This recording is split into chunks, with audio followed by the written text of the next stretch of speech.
Hey, listen up. Everyone Loves Guitar listeners can now get 20% off all merchandise at guitarmerch.com. Just enter the discount code VIDEO in your shopping cart and enjoy. Get your Everyone Loves Guitar t-shirts, hoodies, and mugs, as well as other cool music and guitar t-shirts. Just enter VIDEO as your discount code for 20% off at guitarmerch.com.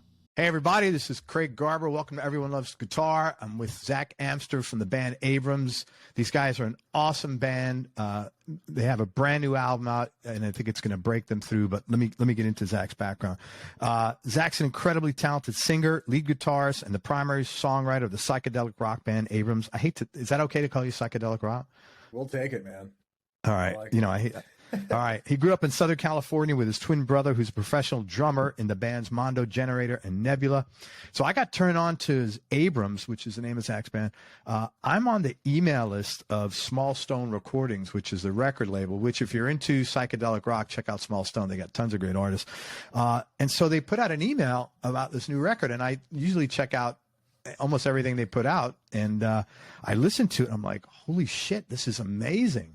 I mean, it's like, you know, how people might have heard when you first heard, I don't know, Led Zeppelin 4 or something like that. It's just a great psychedelic rock record. And so I reached out to Zach, and he was kind enough to come on the show. Zach and bass player Taylor Iversen started Abrams when they met each other in Boulder, Colorado. The new album, it's their fourth record. It's called In the Dark. That's the record I heard. And again, I think this is a real breakout record for these guys, and I wanted to support it. And I'm excited to have Zach on the show to talk about it. He is a gear whore. So, check, and you could check out some of their YouTube videos, man. There's some cool stuff on there. You just had something like a short clip on Instagram last week, and it sounded great. I don't know how were you recording into purposefully with that?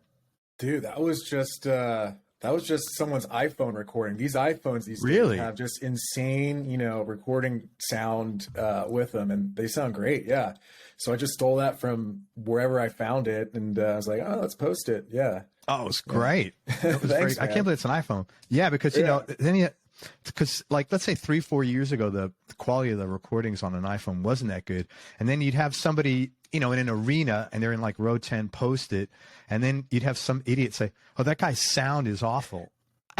Yeah. I mean, you can never really trust like the iPhone recording, man. But like, just technology gets better every day. So I mean, they sound fantastic. Like it sounds good enough for us to post on Instagram. It was great, man.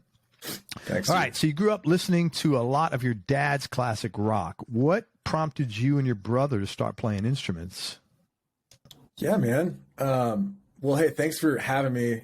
Stoked to be here. Kind words. I mean, you mentioned Led Zeppelin up front and Abrams. I'm like, we'll take that any day. It's a great record. Thanks, bro.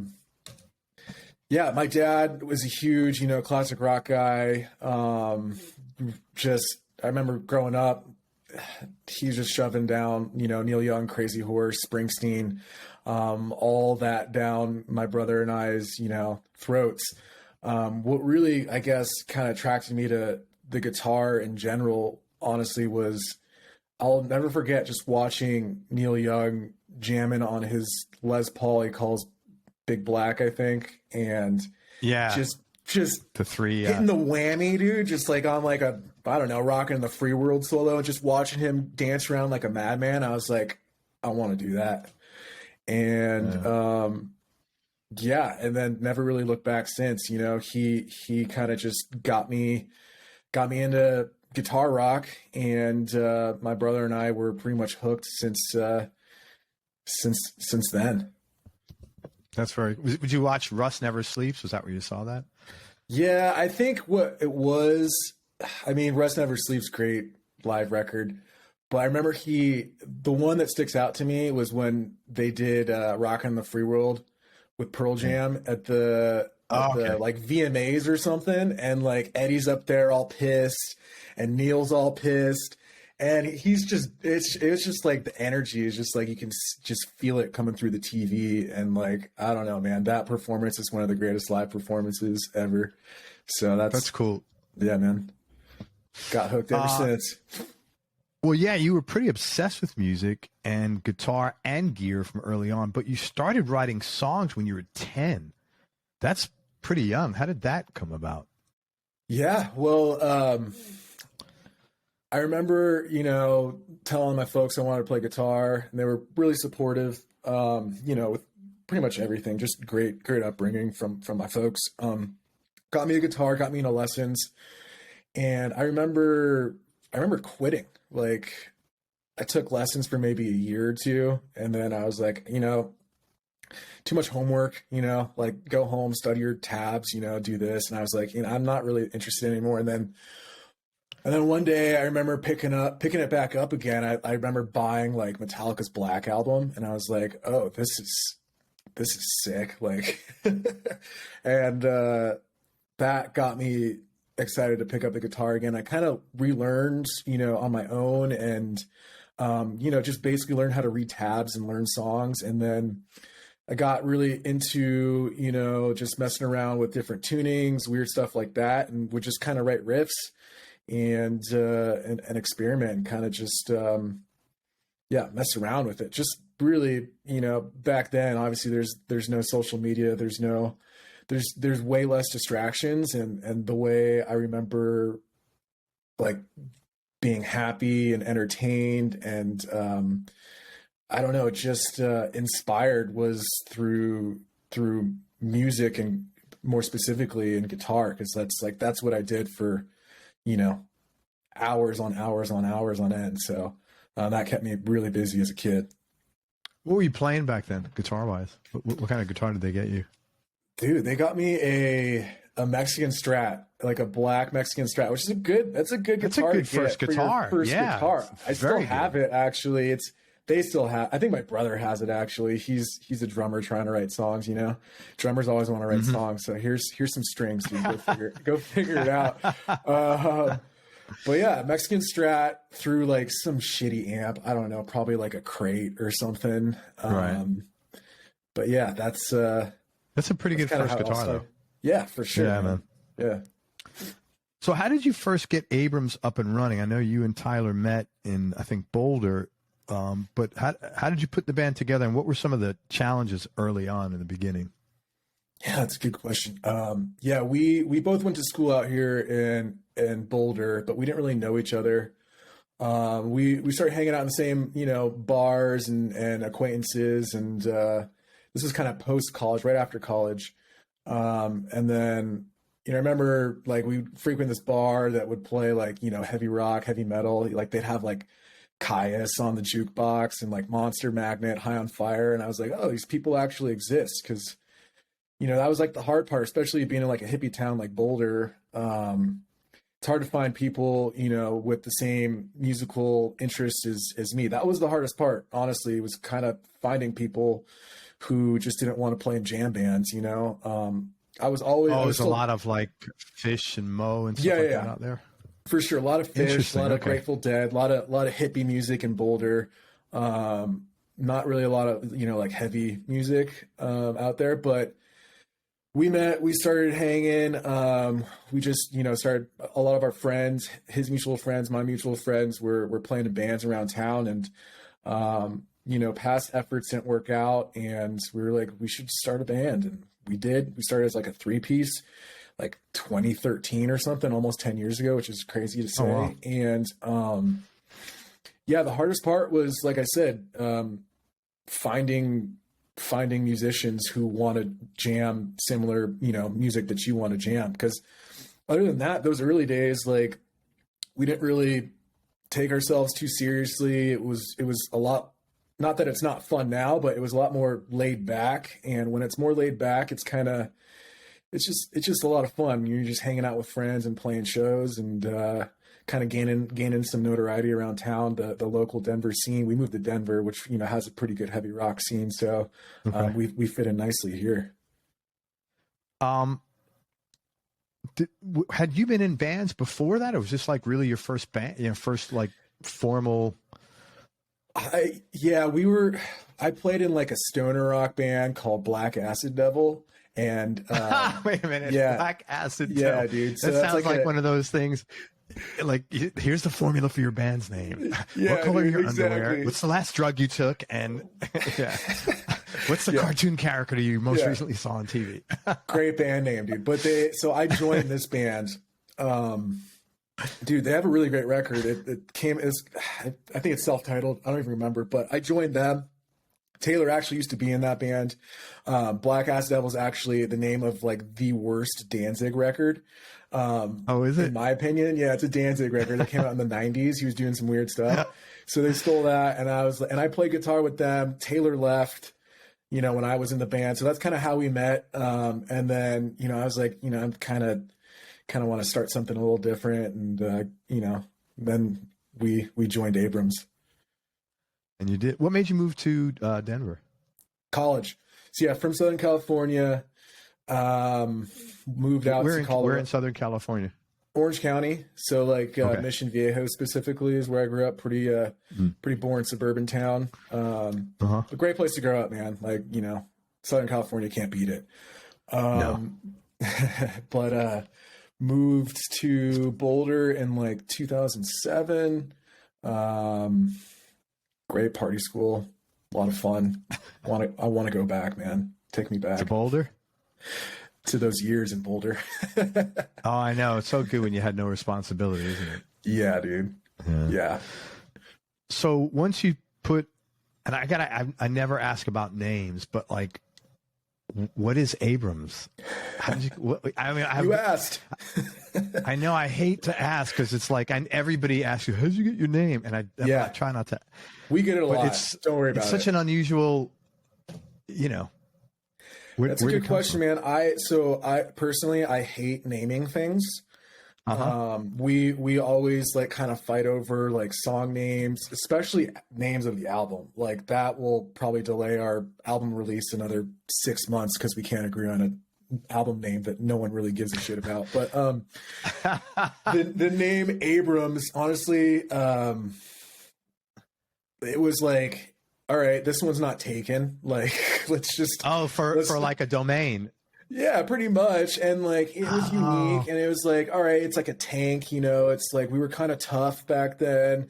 Our first couple records were pretty, like more in the like hardcore noise rock, like sludgy kind of realm, more punk. Definitely. So we're like, yeah, Abrams, like, it just felt right. And it wasn't taken. So we're like, screw it. Let's move on. Let's just write songs and, keep going. So never I'm looked back. surprised you said about the name because all the names of all the track names, on the new record are great. I mean, very logical. I like them too. Yeah. We might just like think a little too hard on it, we're strong-minded individuals that sometimes clash a little bit, which is good though. It's like, right. We have some good discourse and some good discussion and arguments. We like to argue. Do you guys like to? As you get older, you won't. It's just like this is fucking ridiculous. Why am I wasting my time? Do you know this band in Sweden called Dozer? Oh yeah, Dozer and Greenleaf. So I had Tommy Halapa, who's the guy behind those two bands, and so I was asking about Greenleaf. I said, "Do you guys like smoke a lot of weed?" He goes, "No, I've never smoked weed in my life." Yeah. And I'm like, how'd you come up with that? He goes, oh, he just picked it because it sounded like a stoner rock name. And I'm like, I was asking about some of his lyrics because honestly, sometimes we just pull out a magazine and take the article and that's our lyrics. And I'm like, okay.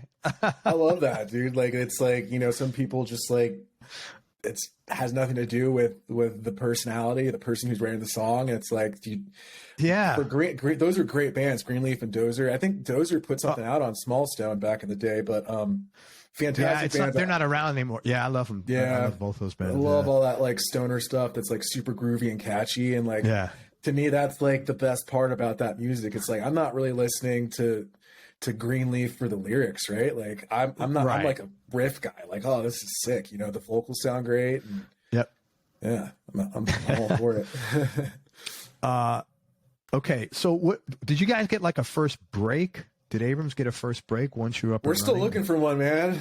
Well, I honestly, man, if this record doesn't do it for you, I'd be shocked. Yeah. Honestly, it's a really a great record. I appreciate that. It's getting some good attention. It's getting a lot of spins out there in the streaming universe, and we're about to start touring. So, we're super happy on it. But, You said you're doing a lot of interviews too. Oh yeah, man. Like the press has been good. Yeah. We're doing a lot of interviews. We're getting the name out there. And yeah, people are mentioning, it's going to be on they're talking album of the year list and stuff like that. So that's all good news to me, man. I'm just happy to write music. And if people listen to it, that's great. And if they like it, that's just icing on the cake. Sure, man. But we always want more. I mean, me personally, I'm very driven and, I want this to get in the ears of as many people as possible. But yeah, we've been a band for like 10 years, about almost 9 years. And, we've done the whole DIY touring circuit, book your own tours, which we're still doing. And, starting, 2015, we were just road dogging it really in a van, just going on like shitty 4-week tours and just, kind of building a reputation, building a name, for ourselves and locally, nationally, just kind of hitting it hard. And that's what we're going to continue to do, this coming next year. So, yeah. I always wonder, I talked to different people and I knew you were driven, just I could tell, when we first had our initial conversation. What do you think makes you so driven? Because I think that's a tough question to answer. Yeah, that's a tough question. But I think it's my upbringing, really. Both my folks, very hardworking individuals. And, that they kind of instilled those values in me from a young age, I think. And, when I'm passionate about something as much as music, especially, this band, and it's kind of really where I tend to put most of my energy is Abrams, which can be a little dangerous. You don't want to put all your eggs in one basket. You got to, kind of take a little step back, and there's more to life than just, one little band. But it's really, kind of what gets me up in the morning is just writing guitar, writing riffs, writing songs, performing them in front of people, demoing, all of it. It's just like, without it, I'd be in an insane asylum. Probably I'd be bored as hell. Cause I'm bored, doing it now, but like it gives me energy and passion. When you find that one like riff or that one hook, that one vocal line, and then, you start writing it and then it comes out 3 years later and you're like, oh, finally, and people are digging it. Sweet. It's just very rewarding. And, but my folks, to answer your question. Thanks. Yeah. I always think it's upbringing for that thing. It's a hard one to nail down. Yeah. All right. So it's really interesting. I listened to all 4 of your albums, and like basically the first 2 albums, as you mentioned earlier, it sounds like a completely different band, even though I think it's the same 4 guys, except I think your brother played drums for some of those first 2 records. But what happened between 2 and 3? It's not like better or worse. It's just different. Completely different. We could have and maybe even should have changed the name, but no, I mean, you're right, dude. The first 2 records, especially the first one, was, what I love about our records, we got 4 records. You can hear like a really cool, chronological like growth of the band. Evolution. Yes. Evolution. 100%. Yeah. So that first record, like I was touched on earlier, it's very, kind of hardcore, heavy rock, just like hit record and go. And, we were experimenting with like weird time signatures, a lot of screaming vocals, it was pretty in your face and on 10 for the entire record. So those first 2 records were kind of like that. And, definitely way more heavy in noise and, aggression. We get the term sludge a lot, sludge rock, whatever the hell that is. Very sludgy. Yeah. But it was a lot of punk angst and, you know, energy and anger in there too. Yeah. And that came across, you know, I think when I was really young, you know, I was in my early mid-20s writing that stuff. Really? And, yeah. I love when someone 32, you're like 33. I got some gray, bro. I'm 32, yeah. Oh, I turned 33 in a week. Shit. Hey, better gray than bald. You get no sympathy from me. Hey, it's coming, dude. Well, I'll be there shortly. Join the club. Yeah, dude. It's so funny. Sorry, man. No, you're good. You were young then. Go ahead. You were. Oh, yeah. I was just seeing, you know, I think what happened, I was kind of writing... I wasn't as confident, I don't think, in the music that I feel like I'm best at writing. And a lot of our peers at the time were in really heavy bands. Like Denver has a very big metal scene. And like, maybe I was trying to almost like write to please, you know, the local scene and think what like other people would like. Not saying that these are bad records. I'm very proud of them. They're all like a stamp in time, you know, of like where I was at that moment. But what changed, I think, was between, you know, that second and third record was, I got a little bit more comfortable in my guitar playing, my songwriting, and also vocally singing, where we wanted to kind of do more clean vocals while still being a heavy rock band. And also we that third record, the last two records, we went to a new producer, engineer, Dave Otero, who really helped us kind of achieve what we were going for. So where we're at now with this last record too, I think is exactly where I want to be. It's the most honest form personally of my songwriting, of the band's songwriting.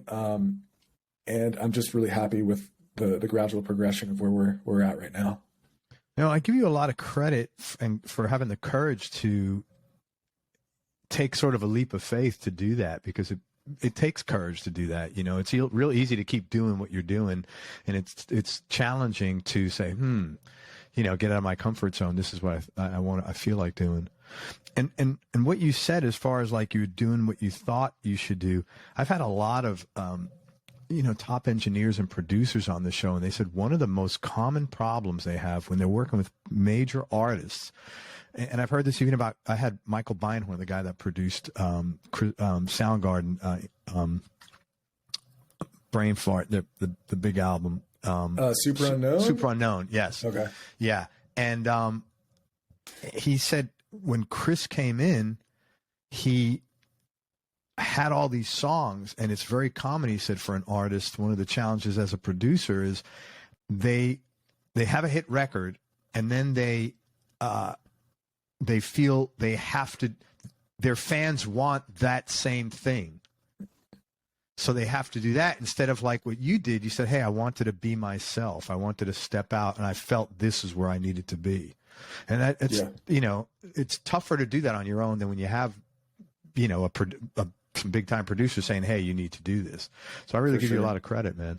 Hey, thanks, man. I appreciate it. It's also a lot harder, you know, I get where like Chris was coming from, because, you know, they have all that success behind them, and, you know, big record label push, and there's a lot more pressure when you start getting, you know, record sales involved. But I mean, I think we're at right now with In the Dark, this last record, it's our best record for sure. And it's, you know, it's getting, you know, the attention that I think it deserves and will continue to get. So I think kind of realizing that, you know, we got our label supporting us 100%, and, you know, press kind of kicking off too, with people really digging it. So, I mean, I kind of think that it was the right choice. And for me, I feel a lot more comfortable just in, you know, in my own shoes, writing and playing, you know, this style of music more so than the crazy punk shit we were doing.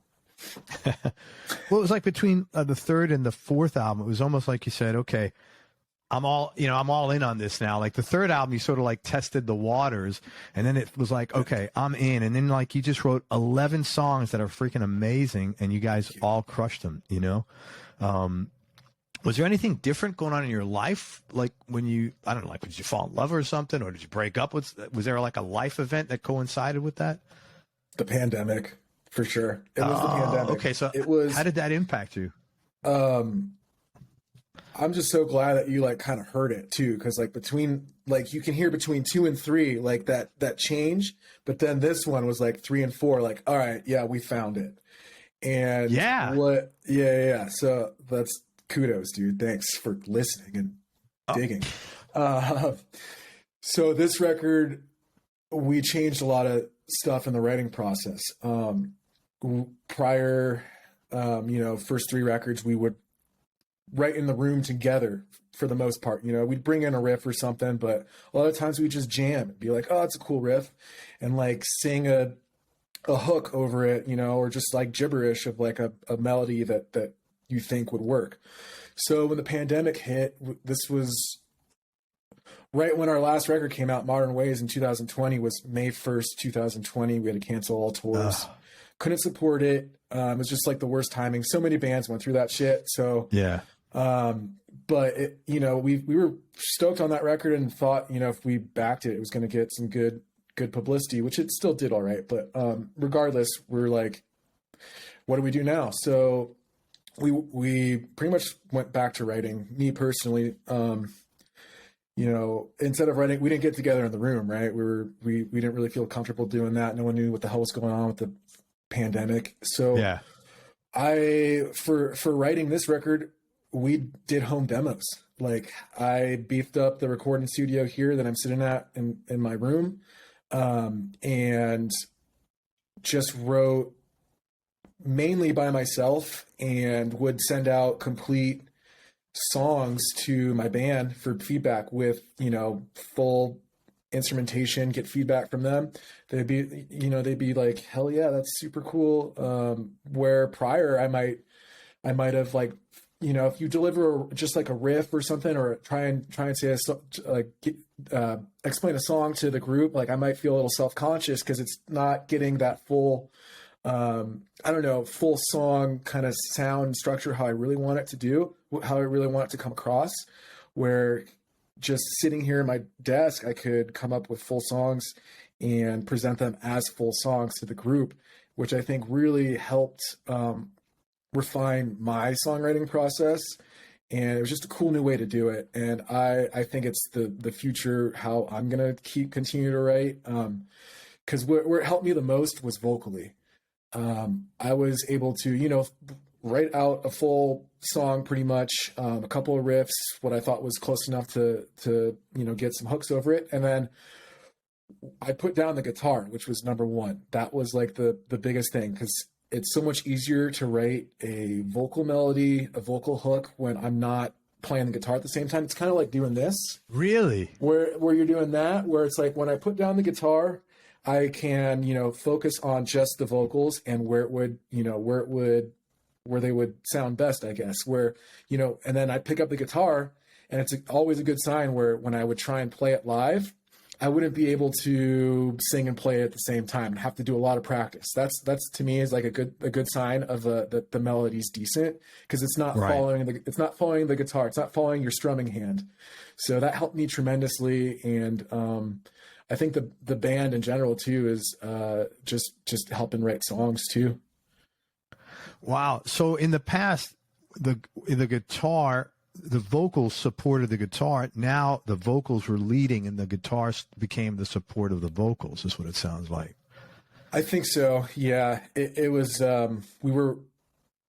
we also just came into the studio with full pre-production. So we had a really clear idea of how the record was going to sound before even getting into the recording studio. So, hearing those vocals up front in a pre-production, demo is so much helpful for not only our band, but also our record producer, Dave Otero, who's a genius in specifically like writing vocal hooks. And his thing is like, if he helped us with our last couple records with vocals a lot, with like hooks. Cause he's, cause what his thing is if I can't come up with anything better, I'm not going to change it. And for the most part, we kept it pretty similar to where the demos were at. He's really good with adding harmonies and stuff like that. And he's always got like an ear for just like, I don't know, just some parts that we didn't put in demos, but for the most part, they were pretty on point prior to coming into the studio. So it sounds like you just came into your own as a writer and you just said, fuck it, I'm going to just be me and I'm going to do me here and let's see how that works. And it worked out great. Yeah, for sure. That's why I kind of saying earlier was, kind of the most honest representation of the band and the writing. So thank God for the pandemic that this happened, because who knows what we'd be doing. But no, it's a lot of people got something good out of the pandemic. Yeah, for sure. Did you get COVID? Twice. Me too. Yeah, you did. First time was real bad. Me too. End of 2020? Was it the end of 2020? It was, I think 2021, like the beginning. I went skiing and I got knocked out, dude. You got it bad too? Oh, really bad. I lost 20 pounds just sitting in bed recovering for 2.5 weeks. And I'm not like overweight. I got up and I remember like the first day I get up and my wife looks at me. She goes, you better look in the mirror. I'm like, why? What's that? And it was like, it wasn't like, yeah, man, I lost 20 pounds. It was like the pre-death look. Yeah. That's scary, like, man. I guess it was just energy to recover. I don't know. That was the hardest part for me too. Like I had like 103 temperature for like 3 days. I could not break it. And just sweating bullets all night. Yeah. So weak, but like I broke the temperature after a week, but like you were saying that like 2 to 3 weeks after, like I was so tired and just, it took like a whole month, maybe even longer to like fully recover from it. But yeah, man, the second time I got it, like I wouldn't even know when I got it, but I was exposed and tested myself and I was fine. But hopefully no more, man, because that shit sucked. Yeah, my second was the same way. It was like COVID light. I got it on Tuesday. It was gone. It was gone on Saturday. I was like, after that first one, I'm not that shit. Still I remember working out. Yeah, I honestly, yes. But I remember the first one. My wife was freaking out because I've never shared this on the show. Apparently one morning I woke up. I wake up like noon or something. She says, "Hey, are you okay?" I'm like, "Yeah." She goes, "What was going on this morning?" I'm like, "What do you mean?" So apparently at 5 a.m., I got out of bed, I turned all the lights on in the bedroom, and my wife looks at me and says, "Hey, like, what's going on?" And I'm like, "You see those holes in the wall?" There was no holes in the wall. She goes, "Whoa." Yeah. She goes, I said, "Someone's got to fix them, and it's going to be me." Whoa. So she calls my son like immediately, like as soon as she wakes up, who's your age. And she's like, "Nick, Dad is hallucinating. What the fuck do I do?" Dude, and that's scary. But I wasn't sleeping because I had it in my stomach bad. So like when around 10, 11 o'clock would come, everybody would go to bed. I was in agony because my stomach. So I was up almost all night. I'd fall asleep 4 or 5 a.m. So I was hallucinating, excuse me, because I wasn't sleeping, not because I was nuts. I mean, I might have been, but it was primarily because I wasn't sleeping. That's terrifying, man. And she's like, "What are you talking about?" Like, well, I don't remember any of it. Thank goodness. Yeah. But anyway, man. Yeah. 3 times is not a charm. I'm good with 2. Yeah. Let's fingers crossed. No more. Hey, I want to talk to you about some of my favorite Abrams songs, Zach.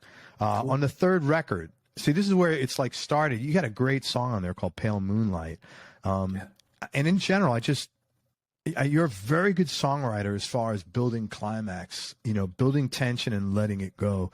And then you do a great job guitar-wise, providing that sort of relief, releasing that tension against the lyrics and the melodies. And I thought you really did a great job honing your craft in there over those last 2 records. But is there anything in particular that you did? I know the process was different, but was there anything else that you did to build your writing muscle? Yeah, that's a good question. I love that song, man. Oh, it's great. Yeah, like the goal was, with the last 2 records was to be more dynamically different. So you know, first two records were on 10, raging the whole time. Where, you know, we really want to, I love songs that, you know, have both the heavy loud and also the chill, calm, quiet, which I think the Pale Moonlight song really kind of Absolutely succeeds at, where it hits harder at the end. If you're a patient listener and you listen to full records or full songs, which is hard to find these days because everyone has like 10-second-itis and I listen to, to me, it's like this guy or this band or this woman is taking me on a journey. Yeah. Let me see where it goes. Yeah, for sure. So if you're in for the journey, like that's what I am in for with music and songs. And this song does a good job of it, where I think a lot of the times, like when I write those type of style songs, like I kind of bring out the loop pedal. So I'll like loop that cool little opening riff. I remember doing that, and kind of just improvising over it and seeing, you know, like what else comes next naturally, you know, just kind of just jamming off it and seeing how it progresses with it. 'Cause that's kind of how I write my solos a lot too, especially with that song. You know, I'll get that heavy riff going and I'll loop it, and then I'll just start shredding. And then an hour later, you know, my roommate will be like, dude, shut the fuck up. I'm an artist, man. Yeah. I'm like, you're not feeling it too, man? Like, isn't this big? But that was awesome. That's how I like to write those songs, is kind of just messing around and just like experimenting with different pedals and getting inspiration from tones, really, and making a lot of, like, you know, stank faces is a good sign. Yeah. When you're writing a solo, I think. So it's like, all right, that's That's interesting. That's a good thing. I'm going to keep that in mind. So you just run a loop over and over again and create from that. I think that's really clever. Yeah. Also, the closing in that track is phenomenal. If you remember what guitar you were playing through and what wah pedal you were using. Yeah, my secret weapon. My secret weapon is the wah, but the guitar was my Jazz Master. I got like one of the American standard Jazz Masters. It's like a 2018, 2017. When I got that, dude, I was all about Fender, because I was a huge Gibson guy for the longest time. And then I got the Jazz Master, and I just love, I don't know, that instrument is super dynamic. It has amazing cleans, but it also has the ability to take pedals really well. And I'm a huge Dinosaur Jr. fan, you know, Jay Mascis. Yeah, he's great. He's a Jazz Master guy. So I was like, I want a fucking Jazz Master. So I bought myself one. I went into a Guitar Center one day looking for strings, and I saw this, like, yeah, dude, this is how it happened. And I came out with a guitar. I came out with a new Jazz Master, but it was it's this beautiful one. It's like a seafoam green. It's got like sparkles on it, and like it looked at me. So I like was jamming it. I was like, fuck it, I'm just gonna buy it. And it's one of my favorite guitars that I still. It's, you know, we record with it all the time. But the wah, my secret weapon, is it's a Dunlop Crybaby, but it's the bass wah. It's that white bass wah that just sounds. Write this down, dude. Get it. I am. You gotta get it, because like it's my secret weapon for soloing. Because to me, it's like a gas pedal. Like, you press on it, and when you got the distortion and throw some like reverb or delay on it, you sound so much better than you actually are. You're just absolutely like it can like hide some of the, you know, some of the flubs or, you know, missed notes. And it just, to me, that like, that's my go-to when I'm trying to like fake that I'm actually like a shredder. You're a good guitar player, man. Thanks, man. But it definitely helps in, you know, with the solos. So the white, okay, so how does the bass wah, this is first time anybody's told me that they're using a bass wah. So I need to it's ask, different. How is that different? Yeah. It's different than their like standard Dunlop Crybaby wah, where what I like about it is the regular like guitar wah, or at least the ones that I've used, I haven't really liked the frequencies, or somewhat like a little too high and like a little harsh on the ears. But where the bass wah, I think, takes those higher frequencies well on guitar. But the coolest feature about it, whereas typically with the regular guitar wah, you have to like step down on it to initiate it. Where the bass wah is like, so here's the pedal. It's already lifted like this. To engage the pedal, you really just have to like that. You don't have to like click it on or anything. It's just optical. Like, it's optical. Yeah. Yeah. That's because I have a problem doing that as well. Cause I'm like, as we've talked, I'm not really a gear guy. So I need to put the car in the engine, turn the fucking key, and then know I can go. I don't have all the, I actually have. What you got over there? I have a George Lynch Morley, and the reason I have it is kind of the same thing. Most wahs, they scoop out the good part of the tone. Yeah. Yeah. And this one doesn't do that. It gives a pretty wide range. Nice. And it's optical also. It's just you step down, you're good to go. Yeah, I had so many I'm gonna look at this now. Where with old wahs, I would not be able to turn it off, and I'd be like, what the fuck is wrong with my tone? And not realize that my wah is still on. And if you're, how annoying is that? It's annoying. So I mean, and I just got one of the mini ones too. I used to have like I actually stole my bass player's. He had like the gigantic one, which I think sounds better, but I got the mini one, which is very pedal board friendly. So, you can save space on it, and it doesn't sound as good as the normal one, but it works. I've had 2 conversations with you. I'm like down like $300 now. It's expensive hobby, man. What were you playing through? What did you record through, if you remember? Yeah, amp choices. Then for that song, I have an early '80s high watt. It's like a 1981, which is like my favorite amp. I was using that. It's just like a really great clean tone amp. It's loud as hell. It's got a lot of headroom, but it takes pedals very well. I use it live this day. Paired that with a Sun Model T, which is, it's like an early 70s. So they're pretty rare, and they're going for a lot of money these days. But those 2 amps together are just like, I don't know. It's just insane. It's like way too much for the clubs we play, but tone's tone, man. Like I gotta have it, gotta play with it. So this must be pretty cool for you, playing amps older than you. So cool. Yeah, right. Yeah. They're, like you were saying earlier, they're a bitch to maintain, It's like $500 just to maintain it a year, changing tubes, getting it cleaned. But they're built, I mean, it's a testament to how they're built, right? These are 40, 50-year-old instruments, and they're, my Fender Reverb breaks all the time, and it's 2 years old. So it's just a testament of the craftsmanship of, the era, and it's a great product. It's interesting you say that, because Fender has a new line, Tone Master or Treasure Tone? It's their new line of reissued older amps. Okay.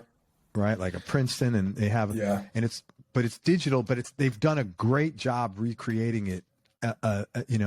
But I was looking at them, and there were comments on there about how a lot of them have broken already, and it's like they're less than 2 years old. It's like it's a piece of computer equipment. Right. They have the chips, and they mass produce them in like Mexico or something. And people say they can't tell the difference between like point to point, hand wiring compared to just like the chips that they use, and like they do a good job. They get close, but like I've had a number of newer modeled like twin reverbs, the reissue twin reverbs, and I've played some from the 80s and the 70s, and those older amps, they just sound so much better. Like they're not as harsh on the ears. They're like, I don't know, they just seem to be better, I guess. I think it's a feel, and you, yeah, I think it's a feel. I'm with you. Body Pillow off the new record. That is, you guys are kind of like, I hate to, and there's too many categories, man, but that's a good thing. But there's some of your music is shoegazy, but not in a rock way. Right. You know? This is our shoegaze song for sure. Yeah, it's like a very dreamy, spacey song, but I thought you did a great job. You did a great job of using space.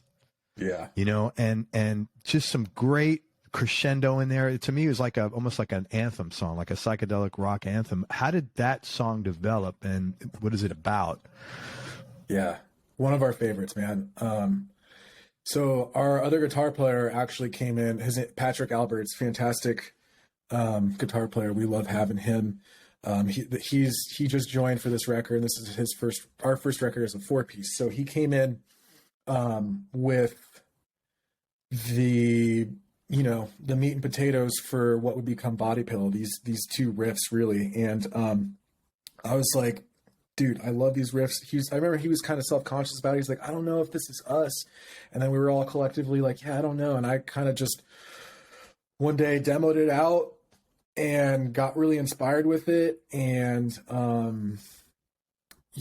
especially vocally, I did the vocals for that track. And I think that I'm so glad we went through it, because we were like, is this an Abrams song? I don't know. It's kind of going on that past kind of thing we were talking about, having the confidence to kind of chill out a little bit, where this song definitely, when we finished it, we were like, yeah, we can do this. We can succeed at writing this type of music where it's, kind of dreamy. It's still heavy just because it's chill and like laid back. Yeah. It's like, I think, I don't know, like Bruce Springsteen's Nebraska is one of the heaviest records, and it's just him and a guitar recording on a 4-track. Like just because it's like a chill kind of song, it can still be heavy, and it's one of our heavier songs where it gave us the confidence to kind of go off of those dynamics and be able to chill out. But lyrically, I was really excited to like, put words and melody over it. I just love the hook. It's very catchy. What it's about, I don't really know. What I do kind of know, to me, it's like a love story that never really was, where it's like, what if I gave a little bit more? What if they gave a little bit more? And the sad tragedy is that person didn't. You didn't, didn't. And it's just, it's like, whatever, move on to the next. But it's got that dreamy, swipe left, exactly. Swipe left next. But it's got that like dreamy kind of state of like what could have been, right. Which I think the lyrics and the melody fit really well over the vibe of the riff in the song. Totally. It's funny. I was listening to an audiobook the other day when I was walking, and I always wondered this, but I don't participate in it. I've been with my wife 30 years almost, but I hear everybody saying, thank you. It's my best accomplishment, Yeah.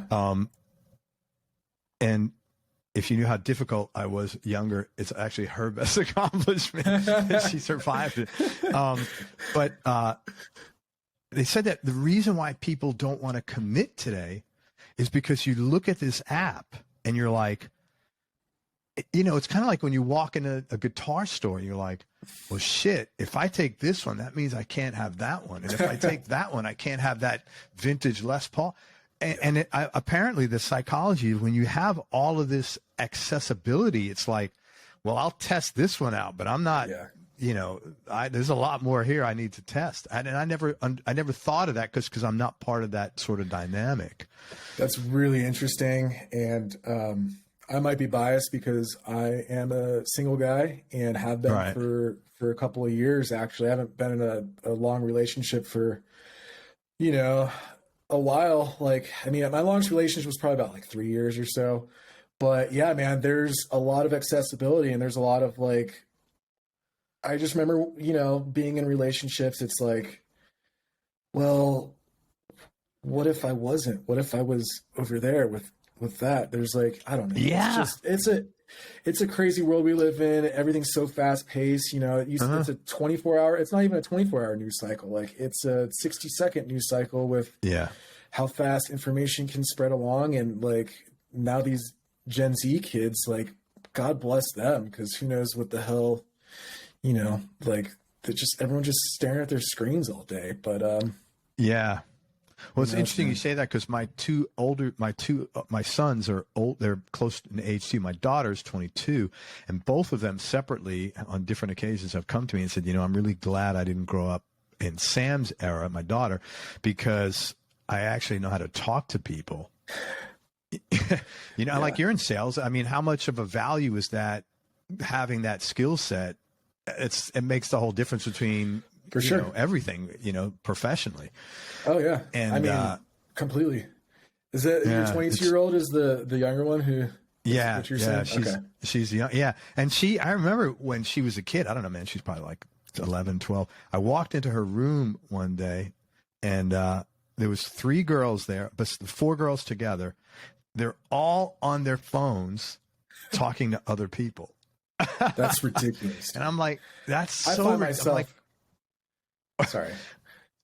I agree with you. It's so ridiculous. I find myself in those. I'm sure you find yourself in those situations too, where it's like, all right, hanging out with buddies or something, going to grab a drink, go to a brewery or something, and then realize like, wait, everyone has their phone on the table, and then everyone's like, guys, we're here to let's just.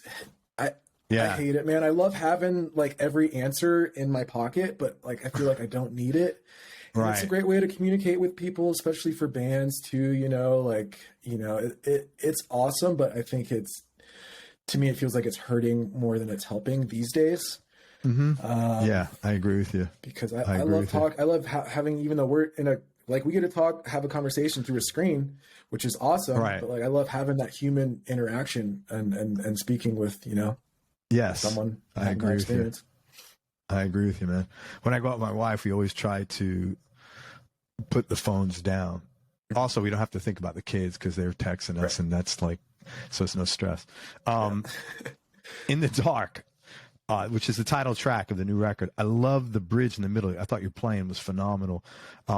What made you pick that as the title track, and is there a backstory to that song? Yeah, that going into writing the record, we didn't really have like a concept or anything, but when I looked back at the lyrics, and I was like, there's definitely like a common theme, and I think that song kind of has an overarching theme for the entire album, where a lot of it, there's lyrics in there that's like, go about saying stuff like, I'm not feeling comfortable in your own skin, which is kind of like a little bit of stuff that I've been going through lately. Just kind of, hold your head up high, but you'll get through it. Kind of the ups and downs, ebbs and flows of just life, and it just felt like it fit thematically as a concept for the record, and I think it's a cool title. It is a great title. And last one I wanted to ask about. I mean, I literally have like every song in that record is 5-star. I've gone through already like 10 gym workouts with it. It's a good workout record. Oh, it's a phenomenal workout record. Black Tar Mountain. That is just an epic track. But is that like a heroin reference? Because, black tar, is that? Yeah, it is. It started actually, I was telling you, like we have trouble naming songs. So we would we would write a riff and I'd be like, oh, this sounds like this band. To me, that riff, when I first wrote it, it sounds like Black Mountain. It's a great, like heavy psych band. I know that band, yeah. Great band. Yeah. And I was like, this is like if Black Mountain wrote an Abrams riff. And then we were jamming it one day, and then our drummer was like, Black Tar Mountain. And I was like, oh, that's the sickest name ever. So I kind of wrote lyrics kind of going off of what I would think that would be like, but it's kind of like it's an addiction story. Yeah. You know, I like the lyric in there. It's something about like, the day shades block the sun. I remember like having some friends who got into that shit, and like I went over there one day, and it's just like, it's a beautiful day outside. You go inside, all the shades are blocking the sun, you know, and everyone's just like sleeping. I'm like, I gotta get the fuck out of here. And Yeah, it's a scary place to be. Kind of how that song went. It's a great track. Great Thanks, track, man. Did you ever consider doing something else, or did you sort of know this was going to be my path, being a musician? I didn't know I was going to be in a band, really. You know, and so like when I started getting the confidence and like, oh shit, we can write songs and do this, hell yeah, then I went full bore. Other than that, you know, growing up, I had a huge passion. You know, my brother and I were big baseball guys. You know, we played high school baseball. It's huge in Southern California, same in Florida. Yeah. But you know, no one wants the 5'8" guy is not going to make the pros. So better figure out how to do something. Well, you got your right spot, man. You found the right place. Thanks, man. Zach, what were some of the low points, maybe, or dark periods you've had to deal with in life, and how'd you get through them? Yeah, that's a good one. Well, kind of touching on, you know, how I was talking about In the Dark, the lyrics and like thematically, you know, I feel like everyone kind of struggles with mental health, especially as of late, with, you know, just access to everything's flashing between your eyes. And, you know, I definitely go through some struggles, ups and downs in life, man. You know, that I try and keep myself pretty even keeled these days. And, you know, if I'm in a dark spot, you got to realize that, you know, I've got a lot of good things in life. I've got close friends, a lot of close family members that I'm super thankful for. And I do take that for granted a lot of the time. But realize that, you know, that don't get too low. Also don't get too high. Because, you know, there's the ups and downs, man. Without the lows, you won't have the highs. Without the highs, you won't have the lows. So it's just kind of the way life is. And I putting pen to paper really helps me kind of get through that shit. But I feel blessed with where I'm at, you know, as a human, with my family and friends. So I try not to take it for granted. That's awesome, man. Thank you for sharing that. You know, I had a guest on my show, and I don't remember who this was, but they said something that was one of the best things I heard. They said, it might have been Phil Collins from Def Leppard. I'm thinking about it, but he said something like, I said, what was the most important lesson you learned? He said, something to the effect of, it's never as bad as you think, and it's never as good as you think. You know, like if you're really in the dumps, don't worry, it's going to come around. And the same thing, don't take yourself too seriously. If it's really going great, life is life, and you're going to get slapped on the ass at some point. So just, you know, and I had someone else say, which I really love, take what you do seriously. Don't take yourself so seriously. And I think that ties in. Yeah, I think that ties in with that. So yeah, I feel you on that, man. That's great advice, man. I mean, yeah. Def Leppard. Yeah, that's why I do this to learn, because I'm basically a sponge on everybody else's good ideas for mental health. That's so cool. Your Jazz Master, is that your go-to guitar right now? It was, but until I just until you fell in love with another one. Yep, I swiped right, and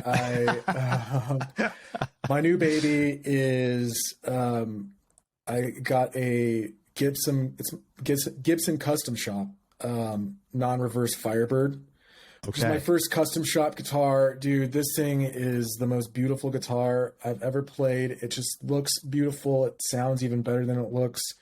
Do you have it there? It's downstairs. I can go grab it. Want me to read it? No, I don't want you to go downstairs. No. Right. Thank you. I don't want to go downstairs either. Thanks, man. But trust me, it's gorgeous. And I'm a Gibson guy now. I switch back between Gibson and Fender all the time. And this thing, I bought it. It's the most expensive guitar I ever bought. And when I bought it, I'm like, I'm not even going to bring it to shows locally, but you know, I we start jamming with it, I'm like, I'm playing with this thing live, but I probably won't bring it on the road.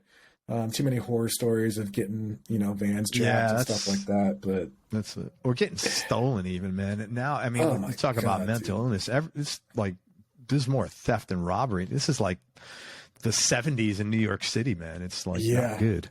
That's what I'm really scared about. So yeah, I don't want to bring it out for that reason. So it's a non-reverse Firebird. Yeah. It's a non-reverse based off the 1965 model. Yeah, if you don't know what I'm talking about, look it up. It's got this beautiful maestro bridge on it, so I can do my Neil Young shakes on the whammy bar, and it stays in tune. I played Firebirds that just don't stay in tune because they have those shitty banjo tuners on it, but this thing is banjo, dude. Yeah, this thing rules. So that's your new number one. What's number 2 and 3? Jazzmaster moved down to number 2. That thing's great. But below that would probably be my Telecaster, Fender Telecaster. It's like a 2005. I put a new bridge pickup in it. It's not stock. What'd you put in? I put in a Billy Gibbons. It's a Seymour Duncan Billy Gibbons single coil that kind of sounds like a humbucker almost. So it beefs it up. What I didn't like about the Tele was it was just too harsh for my playing, for the songs I play, where it kind of just it's just a better frequency. But yeah, I love that guitar so much. It's so interesting that not a lot guitars. Of people in your, you like white guitars. Is that, what color is your custom shop? Is it white? The custom shop's like that vintage Sunburst. Okay. I wish it was white, but it'd probably been like $2,000 more. Color. It's interesting that you play a Tele and a Jazzmaster, and not a lot of people in your sort of genre play that. Yeah. You see mostly, Strats and conventional, Les Paul kind of SGs. Strats, Les Pauls, SGs, all that stoner rock shit, which is cool. I mean, I got an SG, I have a Strat. I love those guitars, but I think I just like the way they feel, the way they play, and the way they sound. To me, I just prefer them. But I change all the time, man. It's nice to have options. I never sell any guitars. I'm a hoarder. Really? Okay. Yeah, I've never sold a guitar. I've never traded a guitar. So I kind of just I have 7. I don't have a lot, which is I'm building up, But you're building a good quality collection. That's what counts. Exactly. Yeah. Yeah, man. Any interesting stories or cool stories about how you acquired any of these guitars? My aunt gave me a Strat, actually. Wow, that's nice. It's cool, man. It's she wasn't playing it, and she knows that I play all the time. She's like, "Do you want this Strat?" I'm like, "What is it?" It's a mid-90s American Strat that I actually have right here. I'll show you in a sec. It actually can't. I hope that she doesn't listen to this because it came in the worst royal blue, Dodger blue. It sounds great. It sounds so good, but I hated the paint on it. So I actually Dodger blue. I've never heard. It's so bright. Check out what I did to it. Sorry, Aunt. Yeah.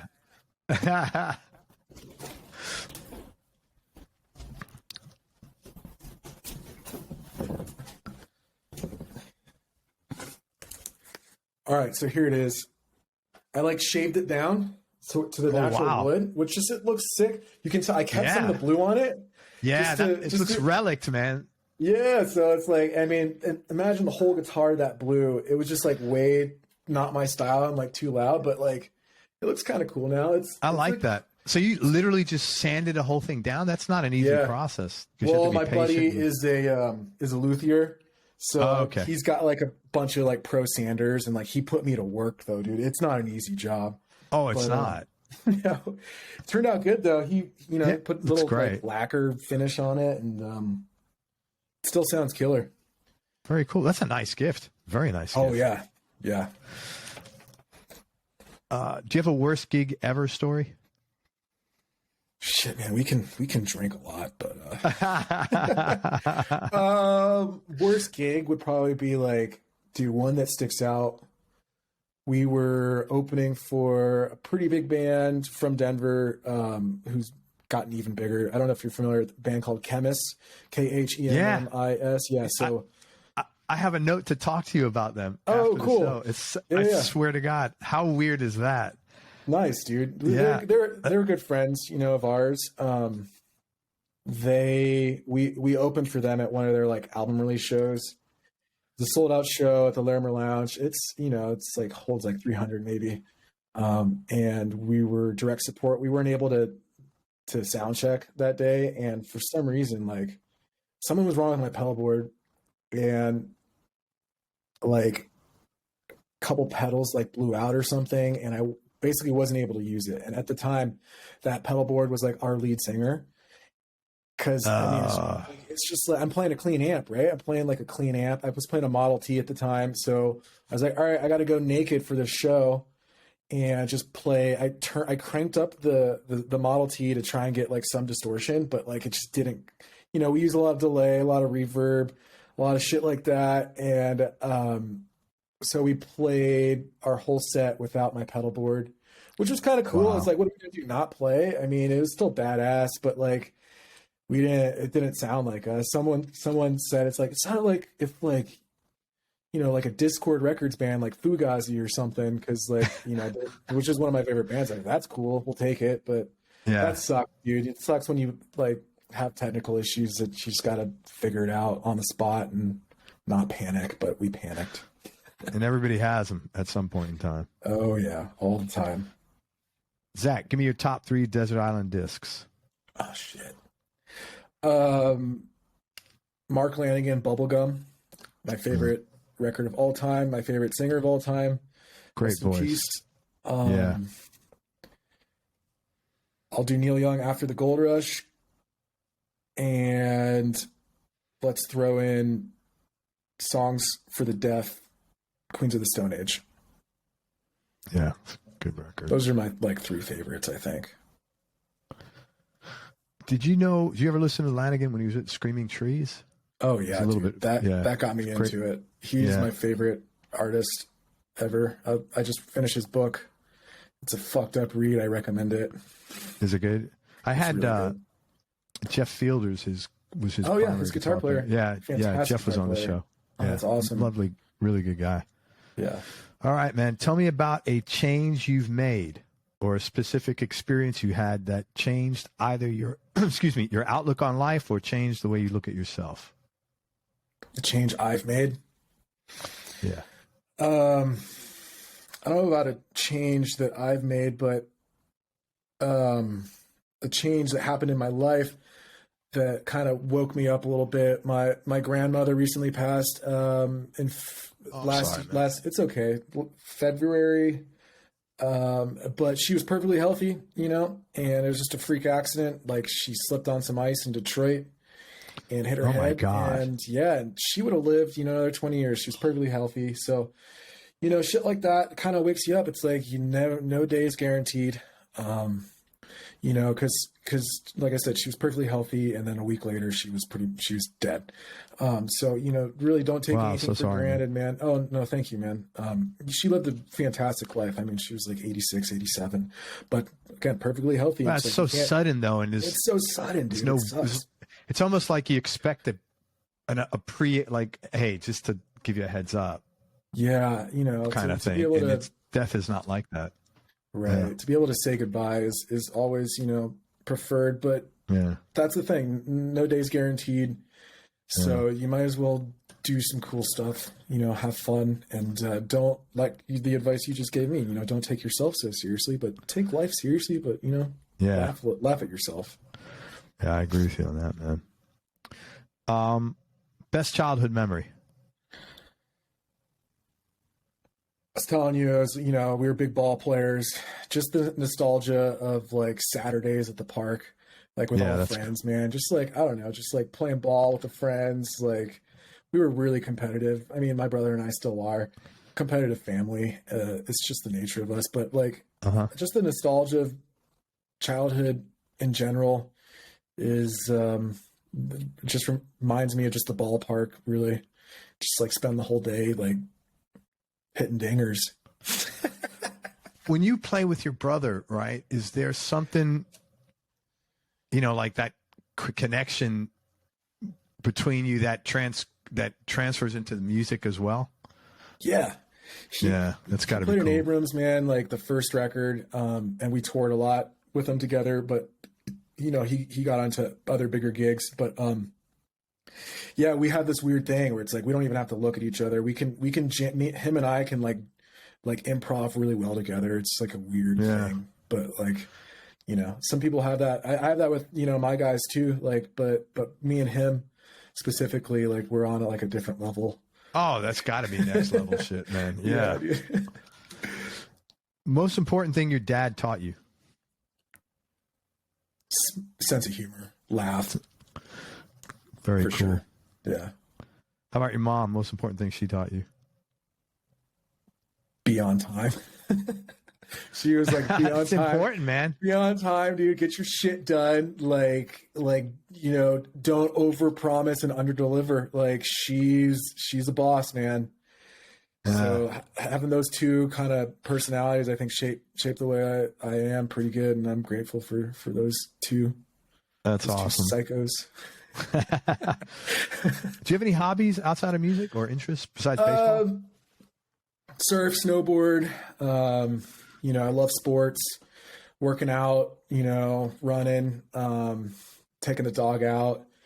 But yeah, I love getting out and about, man. Actually going back to SoCal next week with my brother. We're going to do a bunch of surfing that I haven't done in a while. So I'm excited to get back on the board. That's great. I hope you guys have a good time. Thanks, man. We will. Just a couple of questions. Best advice you've ever been given, and who gave it to you?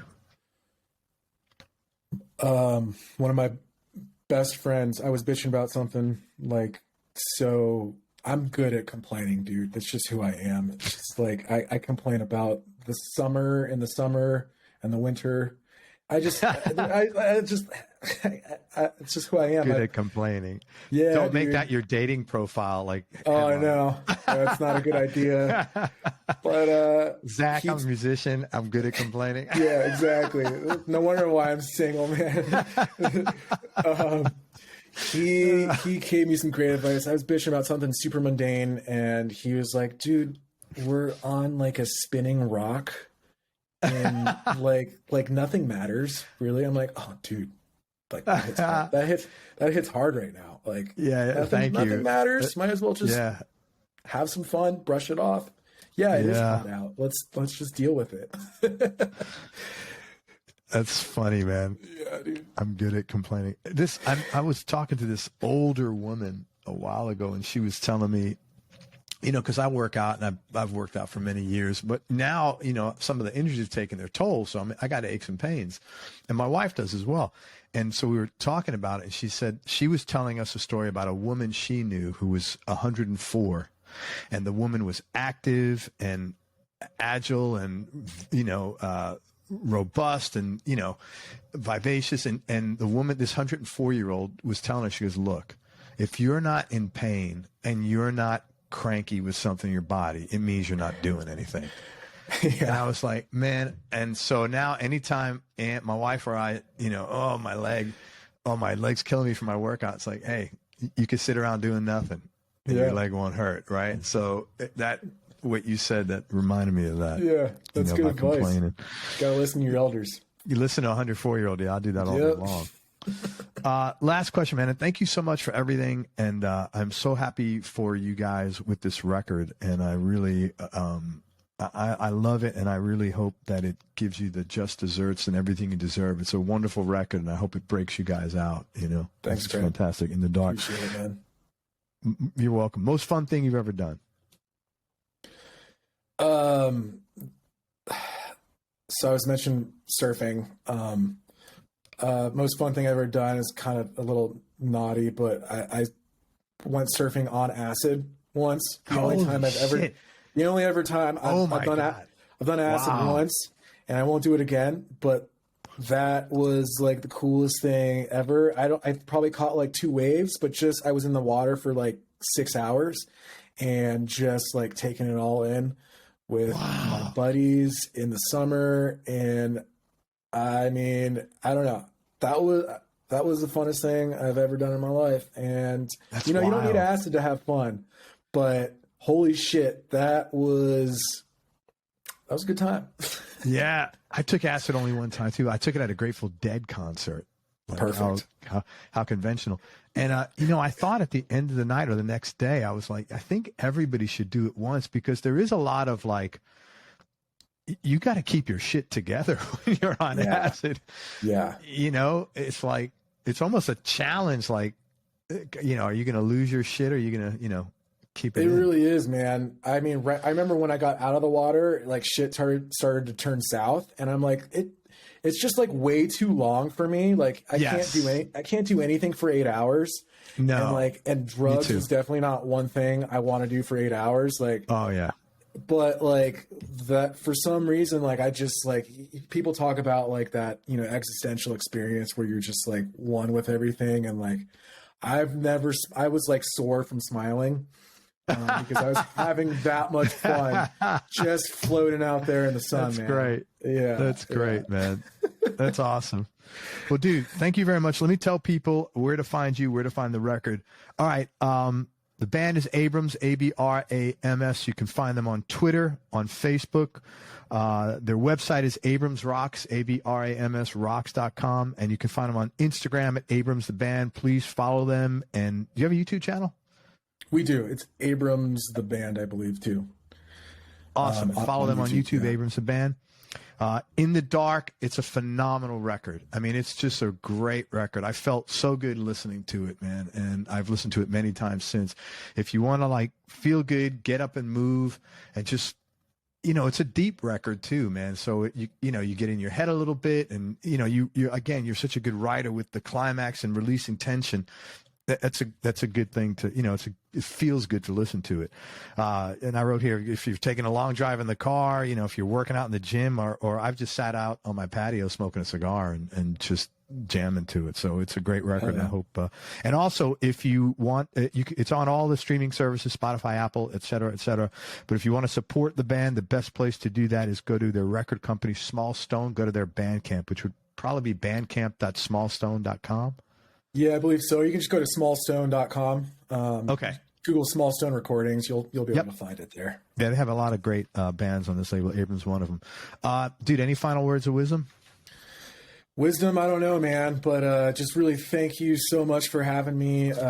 Really great talking with you. Likewise. Thanks for promoting the record, man. Saying such nice things about it. We're really proud of it. And yeah, if you guys like what you hear, share it with your friends and spread the word. Awesome. You're touring the whole country, or where's your tour? Right now, we're doing a short tour just from Denver to California and back. It's a short one in November, about a week, but we're going to be doing a lot more 2023. Awesome. We'll hit the whole U.S. a couple of times, so keep your eyes peeled. Will you be down here? Florida's a tough state to tour. Florida's it's so hard, big, man. We've never played Florida. We'll try and make it happen, tough. though, man. It's tough to make, but well, dude, if you're coming down Atlanta's here, close. expect a fun. Expect a text from me. Yeah, for sure. Man, thank you for everything. I wish you best of luck with the record and touring with the band and everything, man. Thank you for your time. Everybody, thank you so much for listening. If you enjoyed this, please share it on your social media channels. We appreciate your support. Thanks very much to Zach Amster. Please listen to the new Abrams record. It's phenomenal. And thanks for spending time with us, Zach. And most important, remember that happiness is a choice, so choose wisely. Be nice, go play your guitar, and have fun. Till next time, peace and love, everybody. I am out. Zach, thanks for everything, brother.